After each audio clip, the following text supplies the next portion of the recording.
Hello guys, আসসালামু আলাইকুম। সবাই কিন্তু মাশাল্লাহ বলবেন আর আমার ছেলের জন্য। আর দেখতে দেখতে কিন্তু আমার ছেলে কিন্তু 8 মাস চলে যাইতেছে। আর ও কিন্তু মাশাল্লাহ মাশাল্লাহ হাত দিয়ে কিন্তু ভাত তুলে খাইতে চাইতেছে, কিন্তু ও তো খাইতে পারতেছে না। হাতে ভাত নিলে কিন্তু পড়ে যাইতেছে, ওইরকম করে কিন্তু ও মুখে ভাত দিতে পারতেছে না। তো আমি ওকে ডাকতেছিলাম, পরে পরে আমার দিকে তাকাইতেছিল আর আমার খুবই ভালো লাগতেছিল যে ও হাত দিয়ে ভাত খাওয়ার চেষ্টা করতেছে। আর আমি যদি ঠিক করে দিতে চাইতেছি, ও মনে হচ্ছে আমি নিয়ে যাবো, যেন ভালোভাবে ধরতেছে। আর আমি ও খাওয়াই দিতেছিলাম। তো ও কিন্তু অনেক এনজয় করতেছে।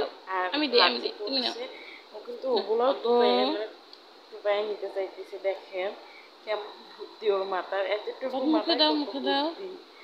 তো ভিডিওটা যদি ভালো লাগে প্লিজ লাইক কমেন্ট শেয়ার এবং সাবস্ক্রাইব করবেন। আর আমার ছেলের জন্য সবাই দোয়া করবেন। আর মাশাআল্লাহ কিন্তু অবশ্যই সবাই বলবেন।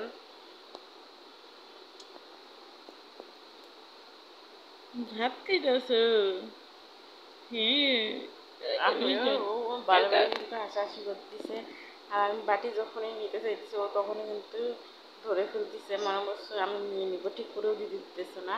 আর আমি ভাত যখনই মুখে দিতেছিলাম ও আগে দিছিল, আরও কিন্তু নিজে ভাত মুখে দিতে চাইলে কিন্তু মুখে যাইতেছিল না।